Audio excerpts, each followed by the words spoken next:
let me single out and especially acknowledge Prince Olusi, the leader of the GSC. Mr. Speaker, I don't know what cap you are wearing, whether it's a GSC cap or a speaker cap. All our leaders, serving and former governors and deputy governors, members of the APC, distinguished ladies and gentlemen, let me say how truly delighted I am to have been invited to this forum. I actually was built to be in Ilorin, but the day I got this invitation, I said, no, Ilorin can wait. Lagos comes first. And I want you all to please help me give a big round of applause, a very big one, to the state chairman and the executive of the state. The reason is that every time I watch in other countries parties organizing conferences and retreats, my heart bleeds with envy that when will we have periodic and regular retreats like this. So again, a big round of applause for the chairman for starting what I hope will be very, very periodic, half-yearly, quarterly retreats to engage with ourselves and also to engage with the people we serve. Well, this meeting is coming up at the time when some of those stats is to interrogate all of those numbers and see why the turnout is reducing. And that is not work that can be done in this kind of meeting. It is work that will be done by committees, by experts, by members at another series of meetings that I believe this forum will herald. But one thing is clear. At the state level, we used to be the party that used to lead the votes, and the others followed. Our closest opposition back then used to have about 1/3 of the total votes that we got. That was what it used to look like. And so what has happened? Why have the votes dropped? And I think that is the heart of the matter. There are a lot of numbers here, but I don't want to go into interrogating all of those numbers. And there was a time when I recall that we actually turned out for ourselves 1.5 million votes. And our closest rival was still around 300,000. But since then, what has happened? I think those are the real questions that this meeting must provoke us to ask. Where are our traditional voters? Are they still with us? Are they turning out for us? And why are they not turning out enough?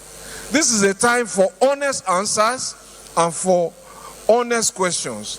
And I hope those questions will be asked, as I said, after this meeting by people who are resolved, as we must be, to ensure that we turn out voters for the next election. And some of the questions to ask is whether our policies and programs are still resonating with our traditional base. Another question to ask ourselves, even as members, is what is our own party reward system like?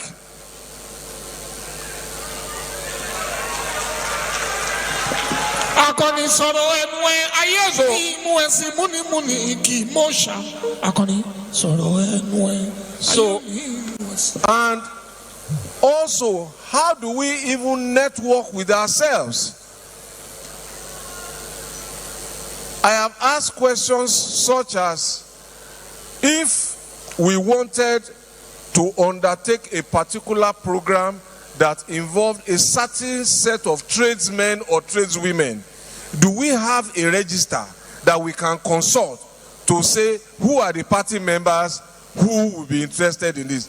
Those are questions that I think this conference provokes us to ask, because political party participation is based on enthusiasm. If people are enthusiastic, they will turn out and they will vote. So, but hope is not lost, because we are in a season of renewed hope, and therefore we will turn our renewed hope into renewed enthusiasm for our party and for our programs. Of course, some of the speakers before me have alluded to the growing demography of young people. Now, how many of our children are involved in what we are doing? How many of our children come to our rallies and our campaigns? If it is important to us, we must make it important to them, and we must find a way to connect them to it. Because really and truly, who would we be handing it over to if not to them?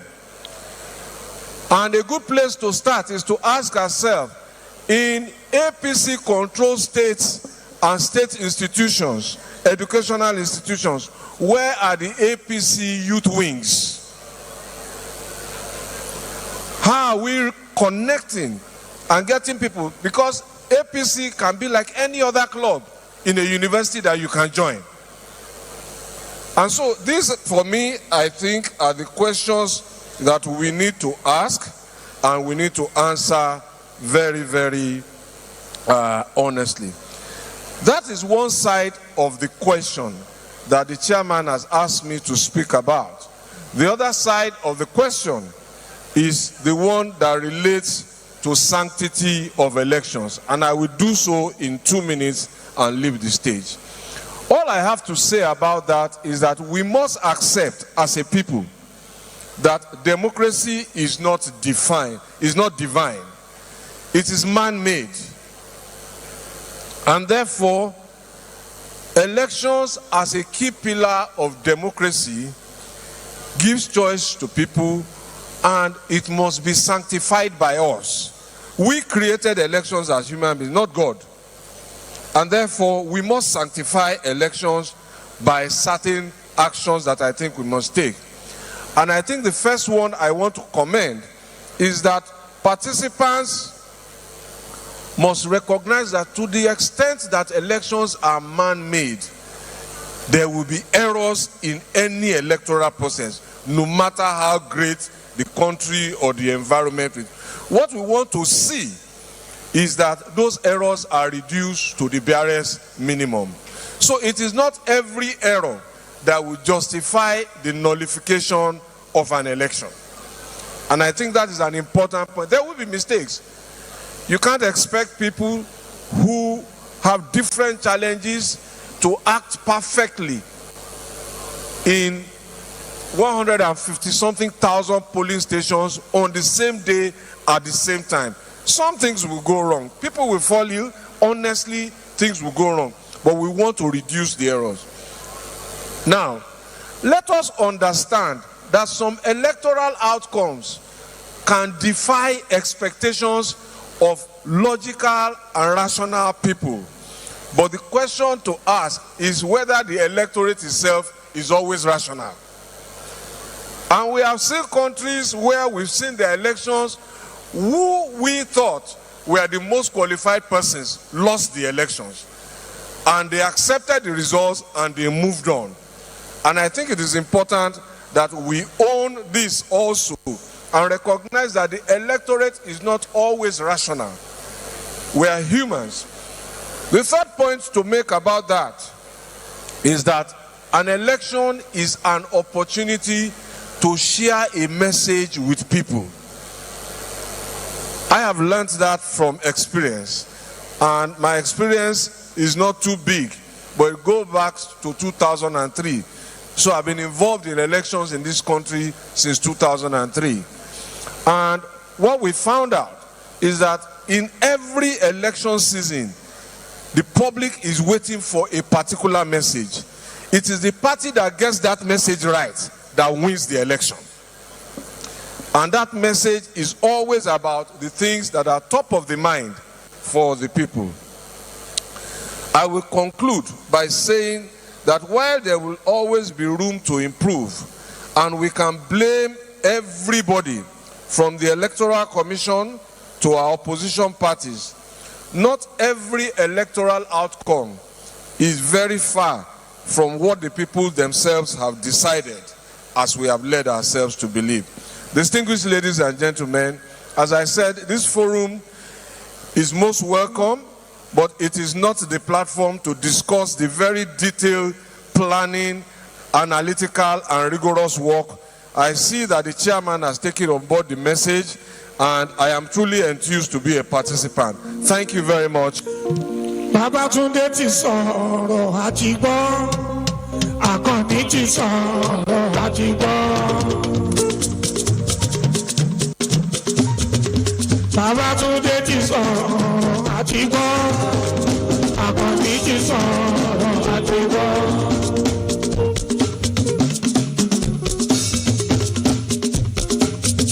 Kálọ̀ tún bẹ̀ ṣe, kálọ̀ tún bẹ̀ ṣe.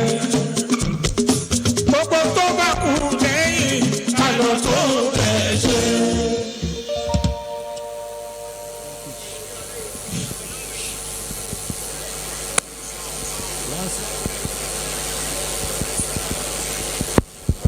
Sound check.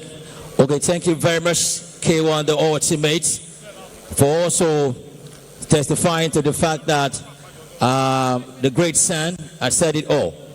Yes. So on this note, we want to just go on the short break, and we are going to call the Lagos State Troop to just give us a short presentation in 5 minutes. Meanwhile, I appreciate one of the special advisors to Mr. Governor, Honorable Sunday Dare, and also National Youth Leader of the party also walks in. Kafilat Ogbara also walks in. Thank you very much. The Troop, 5 minutes. Let's have it.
Ìkọ̀kọ̀ lóòrò iṣẹ́ níbi odò. Alágbàmbá ìforíbalẹ̀ níbi òkè. Ìtìmọ̀ o, ìtìmọ̀ o, ìtìmọ̀.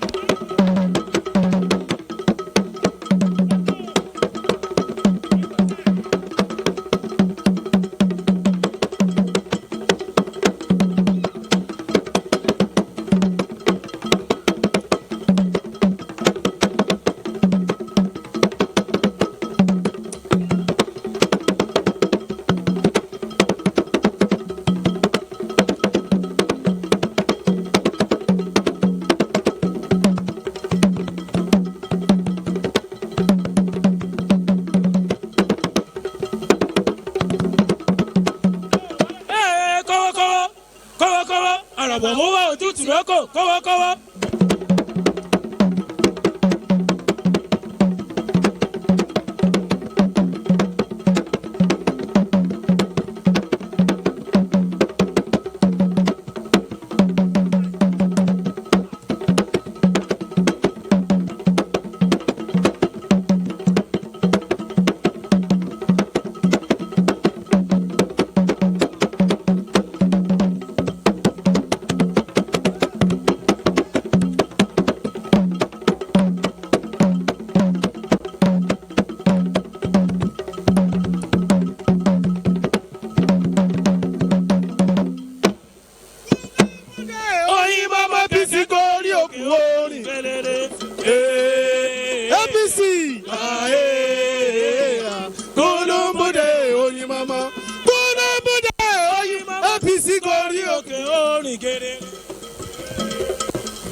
A round of applause for the Lagos State Art and Culture Troupe. A round of applause for them, please. Ẹ bá mi pàtẹ́wọ́ fún wọn dáadáa ẹ jọ̀ọ́. Ọkùnrin tó bá ń sun rárá fọkùnrin ẹgbẹ́ àkọ́ṣẹ́ ló ń ṣe. Deputy Governor ló sọ bẹ́ẹ̀. All right, distinguished ladies and gentlemen, moving forward, we are just going to have a presentation scorecard by the Lagos State caucus leader of the House of Representatives, Honorable Dolapo Badru. Please, let's have Honorable Dolapo Badru to please come forward and give us the presentations on behalf of the House of Representatives Lagos State caucus. Meanwhile, I appreciate the presence of the SSG to this wonderful government, Barrister Bimbola Salu Udei. Thank you very much, Honorable Dolapo Badru. APC, let me, standing on existing protocol, let me just acknowledge His Excellency, the Governor of Lagos State and the Deputy Governor, the former governors here present, the GAC, the Honorable Ministers, the distinguished senators, my colleagues, ladies and gentlemen. It's been a journey since, It's been a journey since Asiwaju Bola Ahmed Tinubu became the president of the Federal Republic of Nigeria. We in the National Assembly, most particularly my colleagues in the House of Representatives, have been very, very concerned about the legislative protocol in assisting the state move forward. Quite recently, despite several people trying to distract us, we made a bill for the 57 local governments, or LCDAs, to be passed into local governments. And despite all the misgivings from other parts of the country, we were able to scale it to pass the second reading.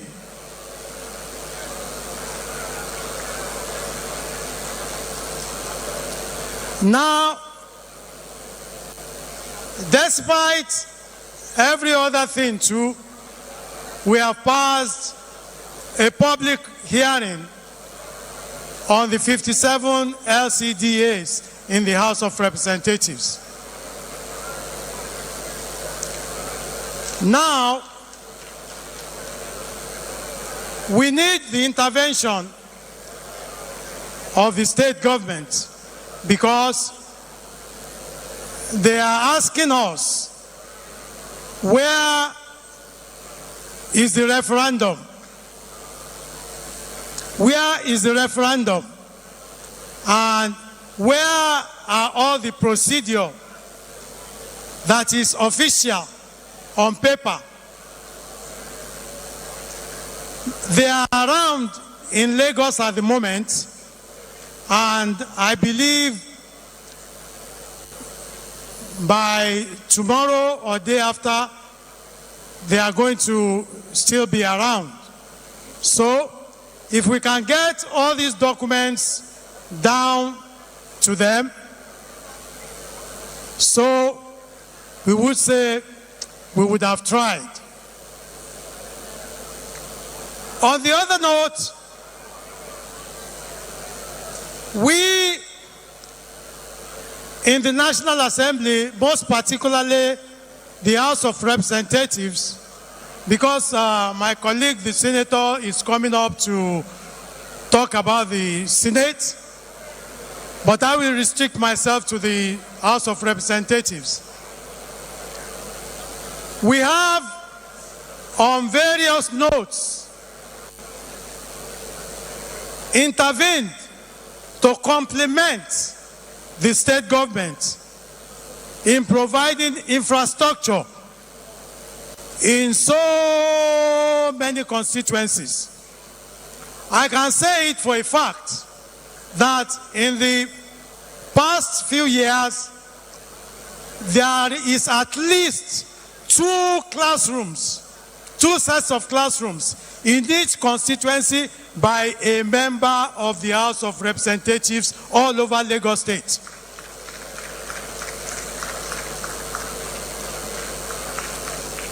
You talk about road infrastructure, there have been interventions by members of the House of Representatives in each of the constituencies in road infrastructure.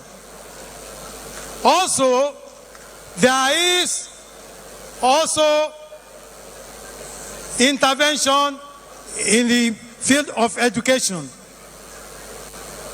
So, and empowerment.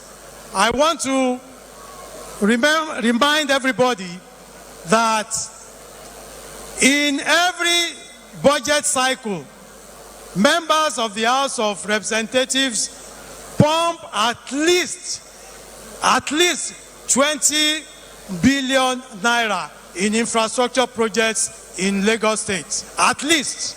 So, and we hope to continue that until everything is done. So on this note, I say this is what we have done so far, and we hope to do more. Thank you so much, and God bless. Thank you very much, the leader of the Lagos caucus, the House of Representatives, great leader, Honorable Dolapo Badru.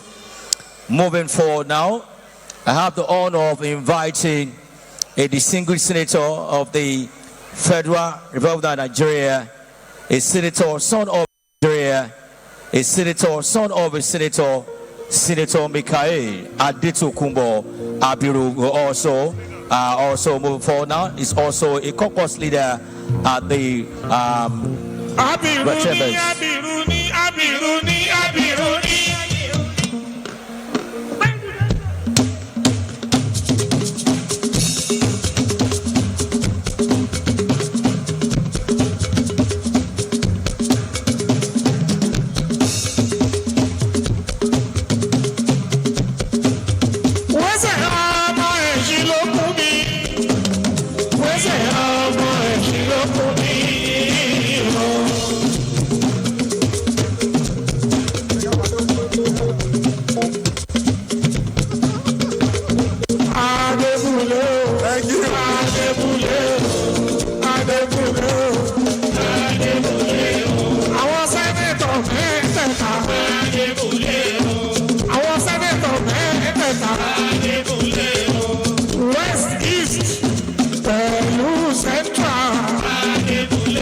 Thank you very much. Thank you.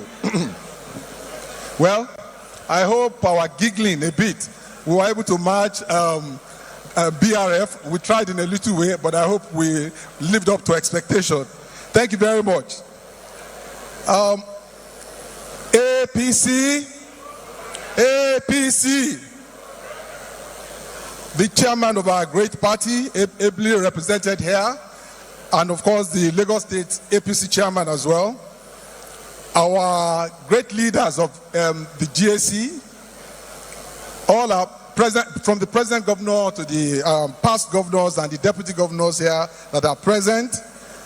My colleagues in the National Assembly that are here, the Speaker of the Lagos State House of Assembly, and of course all the members of the Federal Executive Cabinet, and equally the members of the Lagos State Executive Cabinet as well, our royal fathers, KBSO, and of course all our great party members, ladies and gentlemen. I have deliberately come with the entire caucus since we are few, and I saw the pattern that the party took when they came here and they had their full team. But I mean, these are a small team. I'm sure we can also rise up to any national league. So please accept all of us as we are.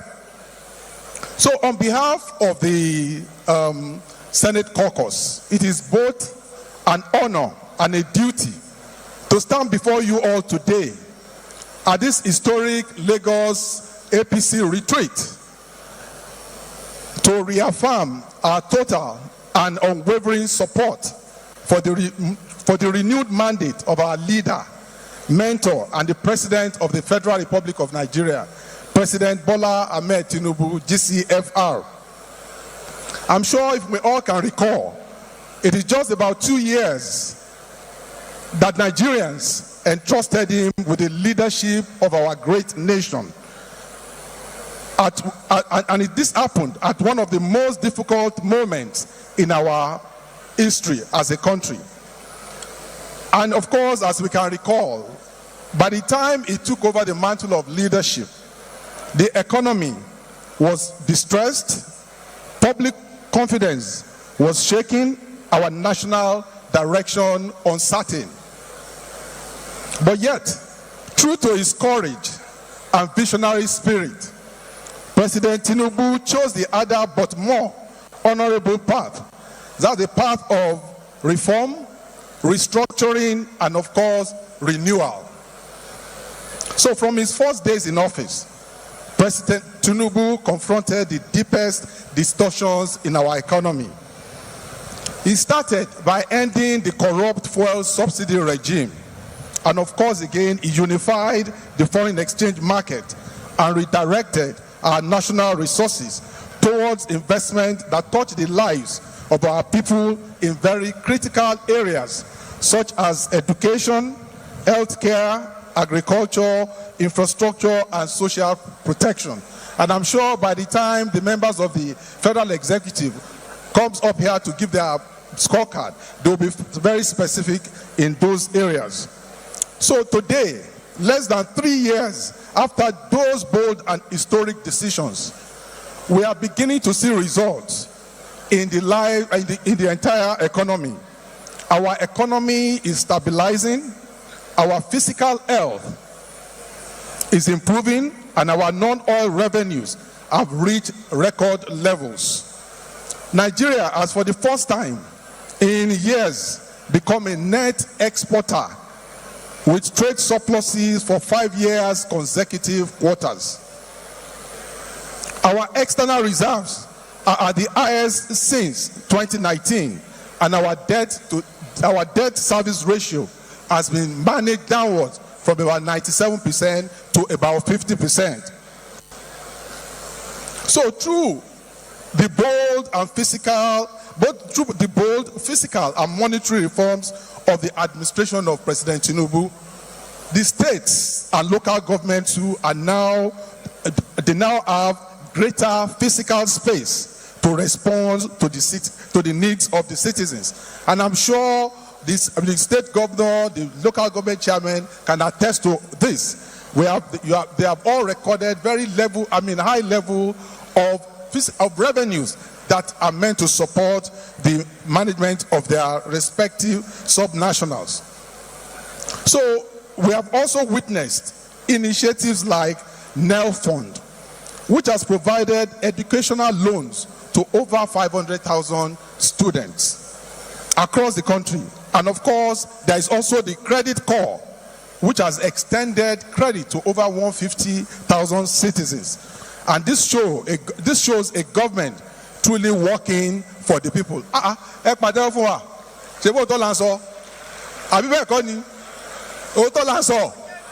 we are being very specific. Thank you. So its administration's commitment to workers' welfare is equally reflected in the new minimum national wage of 70,000.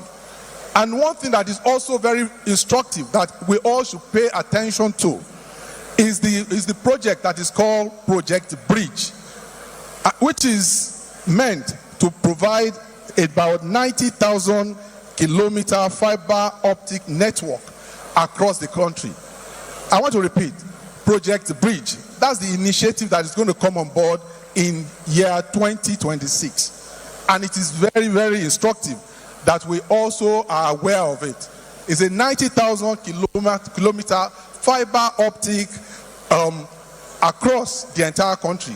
So if we had missed out on the industrial revolution, this is the positioning for the digital revolution, and it is meant to make sure that we have access, fast internet access across the nooks and crannies of Nigeria. So the president deserves a round of applause for this bold initiative. Thank you. So, distinguished ladies and gentlemen, as a member of the 10th National Assembly, I can say confidently that the legislature has been a steadfast partner in the success story of this administration. So the National Assembly, under the able leadership of the Senate President, Godswill Akpabio, and of course his co-chairman, Right Honorable Tajuddin Abbas, they have both worked closely with the President in translating his vision into actionable policies backed by strong legislative frameworks. And I'll cite examples of some of these initiatives that we have done in partnership with the executive, which has strengthened the renewed hope agenda. First on the list is the student loan that I mentioned earlier, which is access to higher education funding. And of course, it provided the legal framework under the Act.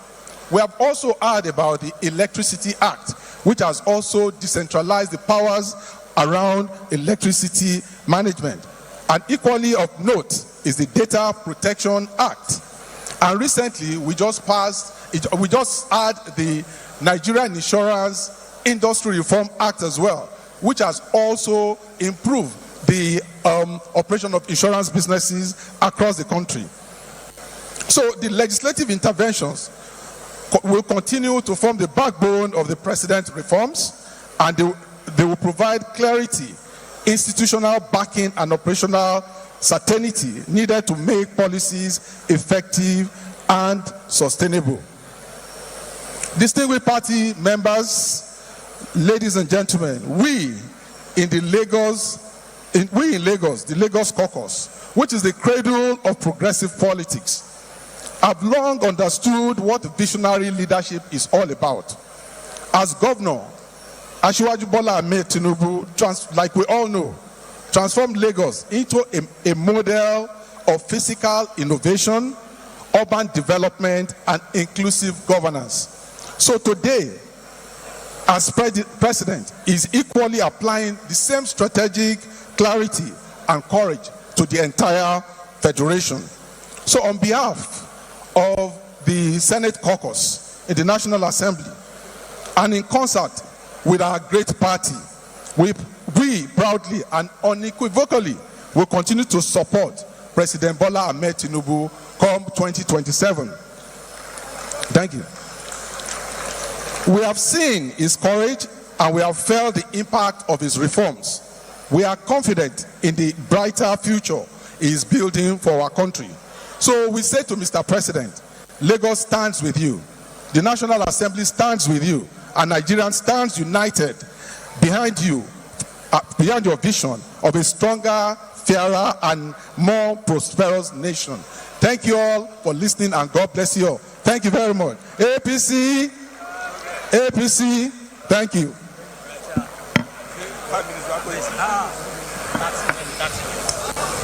Thank you very much, distinguished Mikhail Adetokunbo Abiru, and also his colleague at the National Assembly. Thank you very much.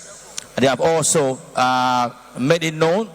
They have done so well, and the Renew Hope agenda of Mr. President is in the right path, and the continuity will also ensure that.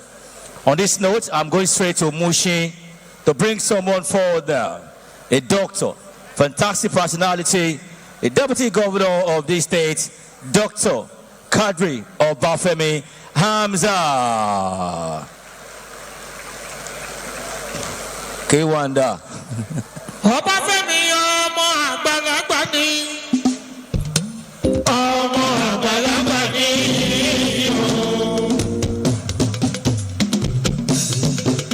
Àbí ṣùgbọ́n sí bẹ́ẹ̀. Bàbá bí wọn lọ́mọ, ó ṣe dáadáa sílẹ̀. Ọmọ àgbàlagbà ni. Kádìrì ọmọ àgbàlagbà ni.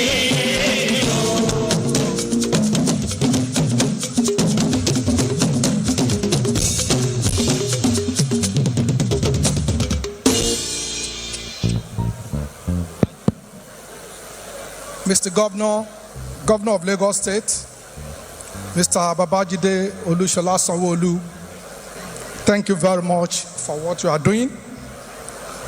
The former governors, Governor Babatunde Raji Fashola, thank you very much, sir. Governor Akinwumi Ambode, we thank you very much. The party chairman, represented by the party secretary, all our party leaders, executive loyal members of our party, and of course, gentlemen of the press, distinguished ladies and gentlemen. Our Kabiyesi's, Esheo, Adupeo, Adeapelori Bata Apelese, all our party leaders, distinguished ladies and gentlemen, please let me just rest on the well-established protocol. My assignment here is to sort of give us a short synopsis of what we have done as a government in our state.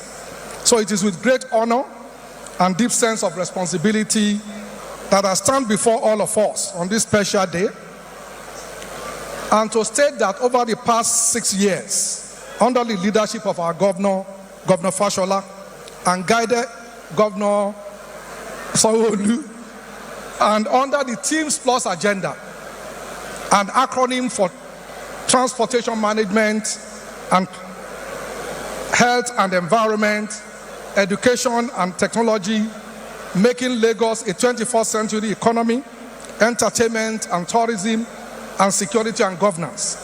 We have witnessed a remarkable transformation across all sectors.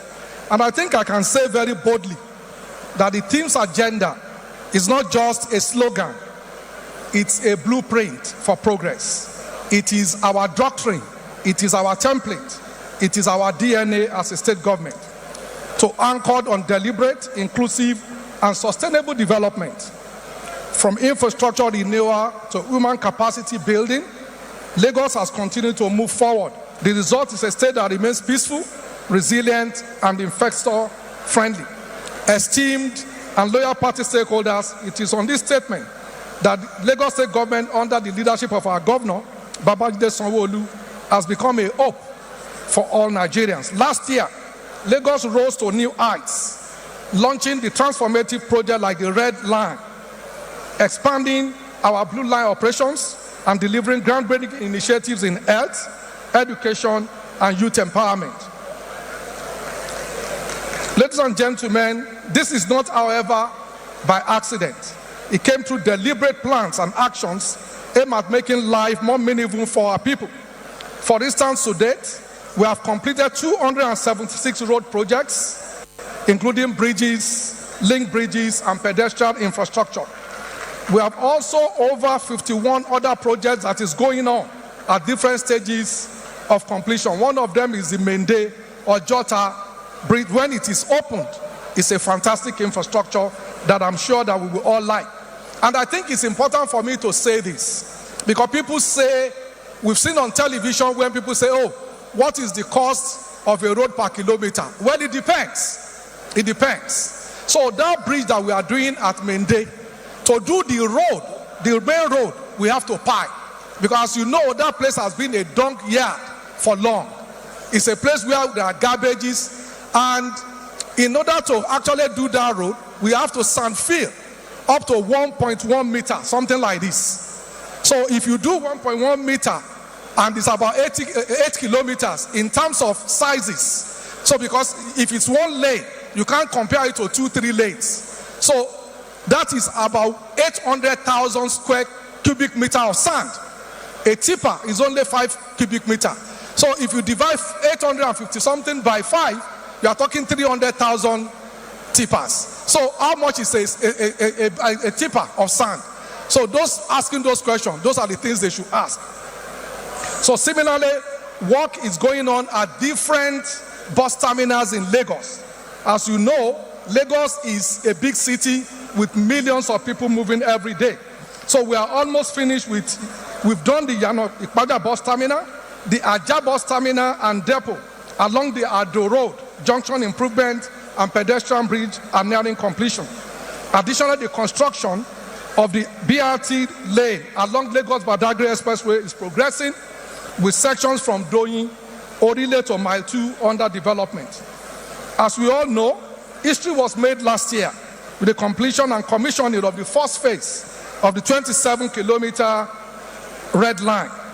This red line, on which passenger operation commenced October 15, 2024, is serving about 500,000 passengers every day. This initial phase covers a 27-kilometer stretch from Agbado in Ogun State to Onyigbo in Lagos, with 8 stations at key areas: Agbado, Iju, Agege, Ikeja, Oshodi, Mushin, Yaba, and Onyigbo. Because of traffic improvement, because we don't want trains to actually intersect with vehicles, so there are 4 vehicular overpasses that were built, 3 pedestrian bridges, and integration with Ikeja, Oshodi, Yaba, and Onyigbo bus terminal, among many other features. The plan is to connect the red line with the blue line, another part of the MRT system. Work has already commenced on the street from Mile 2 to Kokomaiko. Kindly permit me to let you know that Lagos State Government has also signed an MOU with the Federal Ministry of Finance, Incorporated MOFI, to kickstart the exploratory work on the development of the 68-kilometer green line, which will connect Marina to Lekki Free Trade Zone, along one of the fastest industrial corridors of the continent. In order to improve water transportation, we have just last Friday launched the Omi Eco project, which is set to revolutionize water transportation. The project covers the construction of inland waterways infrastructure, including 15 priority ferry routes, the dredging and marking of 140 kilometers of channel, and the development of 25 ferry terminals and jetties with electric charging points. So these ferries are actually electric, so it's improving our environment. And of course, it's taking a lot of people away from the road. So it focuses on sustainable operations with over 75 electric power ferries, intelligent transport system for ticketing and passenger information, and capacity building for Lagos State Waterways Authority. As you know, those of us that has the Cowrie card today, Lagosians, about 4.8 million of them have that Cowrie card. And I'm happy to say that that technology was done by 2 young Nigerians. We didn't go to London or anywhere. It was done right here in Lagos. So our goal is to give Lagosians more options to move safely and efficiently while easing congestion and supporting economic growth. The Lagos State Ferry Service, Black Ferry, operates on 24 routes, utilizing 16 terminals and jetties, and deploying 20 commercial boats. Some of those boats, a lot of them were bought by Lagos State government. The idea is that we must have a skin in the game so that private sector can also then come and take it from there. Construction is at an advanced stage on 13 other jetties across the state, in addition to the upgrade of existing jetties. In May 2024, we launched 15 new high-capacity ferries fabricated and assembled in Lagos, and we intend to launch a second batch of 10 very soon, bringing the total number to 25. On housing, we have commissioned the 24th housing scheme delivered in the life of this administration, with the inauguration of the last one, which is a 420 flats or units, which we named after our revered father, Akinson Yasonia Joseph Estate in Ajara, Badagry. This is the inauguration scheme, and the housing scheme created over 20,000 jobs, both directly and indirectly, in the course of this construction. So in the past 6 years, we have successfully added about 12,000 homes, units, to the Lagos housing market, which were dedicated to people across all income levels throughout the 5 divisions of the state. So as part of the plan to offer the citizenry unhindered access to quality healthcare system, the new Mercy Hospital is under construction. It will be the biggest pediatric facility in West Africa. The construction of 280-bed general hospital in Ojo and the psychiatric hospital in Ketu Ejini is also well underway. Infrastructure upgrades at Ibejuleki General Hospital and Lagos General Hospital Idon are also progressing steadily. To improve education, we have completed the construction of an enormous number of new classroom blocks at various schools across the state, including in Alimosho, Ojodu, Apapa, and Ojo, while construction is ongoing at various schools in Apapa, Aja, Itire, Mushi, Agege, and many other areas. Today, Lagos stands tall as a model of excellence and a beacon of good governance. Other states across Nigeria has continued to visit Lagos to understudy our systems, from taxation and revenue administration to traffic management, healthcare delivery, and urban planning. This is not by chance. It's a product of consistency, planning, and execution. Distinguished party leaders and stakeholders, in a few moments, because like they say, seeing is believing, we will show a short 5 minutes visual presentation that will be here to highlight some of these achievements. We often say that pictures and figures speak louder than words, and this presentation will visually reinforce what I've just said or what I've just presented here. Distinguished party leaders and loyal members, I want to use this moment to sincerely appreciate all of us for our steadfastness, your loyalty and unwavering belief in our great party. Your cooperation, loyalty, and steadfastness have been the beacon of our success, especially for Mr. President.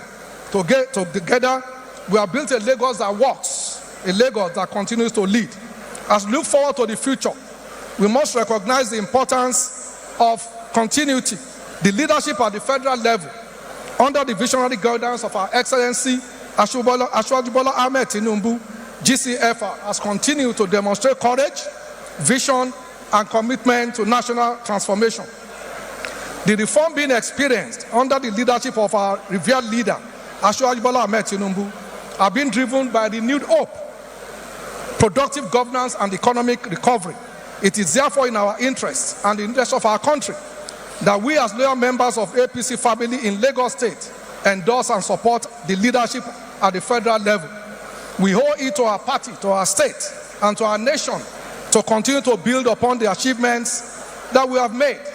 Let us go back to our wards, our local government, and our constituencies as ambassadors of this great party, spreading the message of good governance, unity, and progress. Let us mobilize, sensitize, and encourage others to stand firmly behind our leaders, confident that the continuity of progressive leadership will bring even greater prosperity to our people. As I conclude, dear trustworthy party leaders and loyal party members, Lagos has always led by example. Let us continue to be the standard bearer of excellence, productivity, and unity. We thank the governor of our state for his steadfastness. We thank all our leaders. We thank Mr. Speaker and the House of Assembly for working together. Together we will ensure that the legacy of good governance continues both in Lagos State and across Nigeria. Therefore, we must endorse, support Bola Ahmed Tinubu. I thank you all for listening.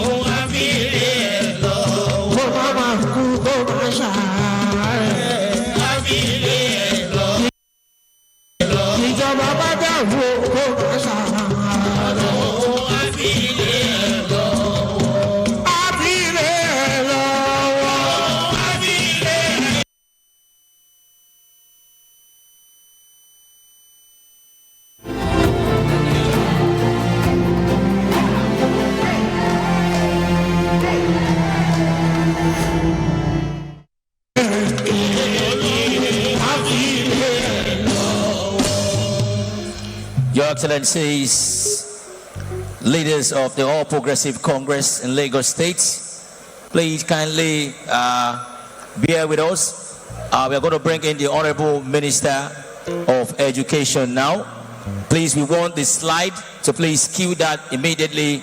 We want to bring the Honorable Minister of Education in Lagos State, His Excellency Honorable Tunji Alausa will have his presentations.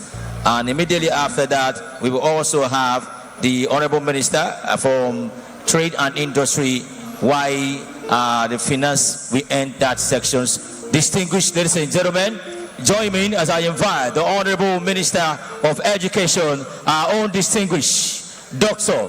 Tunji Alausa. Thank you very much. Thank you. Yeah, thank you. This is the pointer. Where is it? Okay, good. Okay.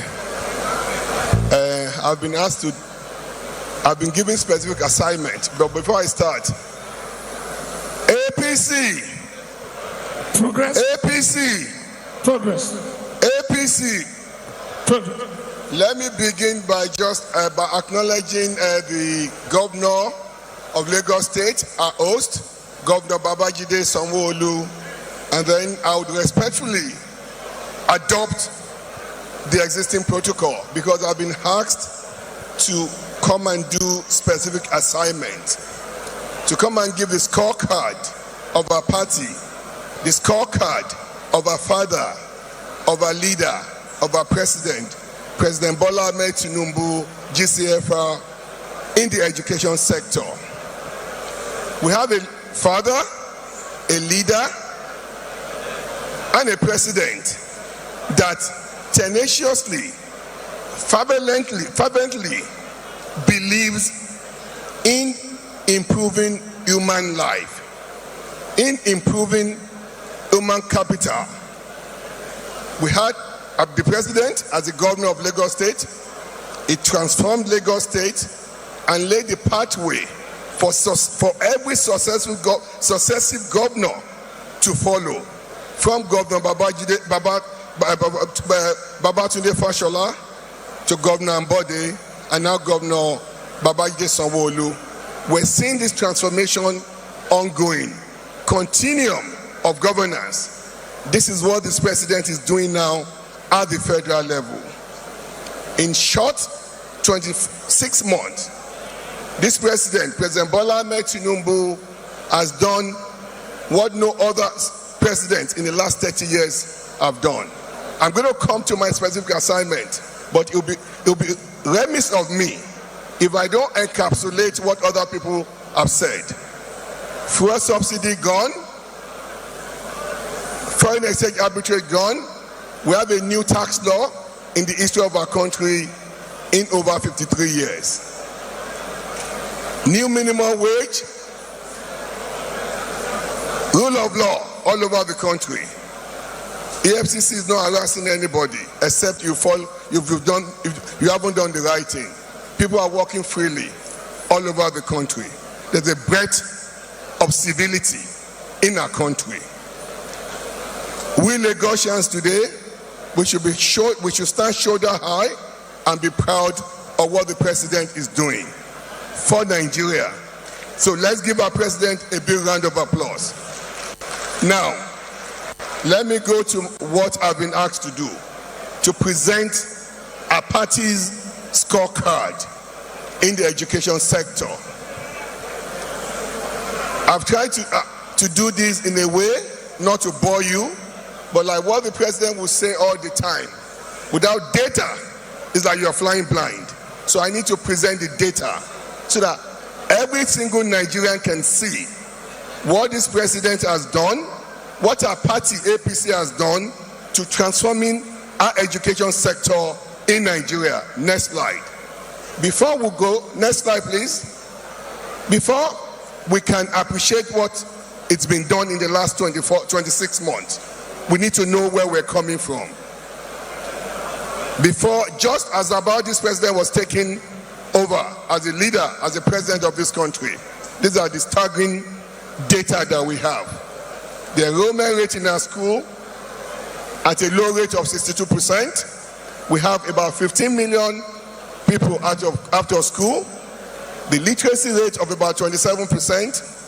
Numeracy rate of about 25%. And we look at some of the systemic gaps we have. Limited resources to fund their education. The entire Amajiri and out-of-school children in the north, no clear integration on how we will be integrating them back to our formal education. Significant untapped demography. Over 25. What did the president direct us to do? We set out with a clear 6-point agenda. If you've seen, I've broken this down into 3 areas: access, quality, and systemic gaps. Next slide, please.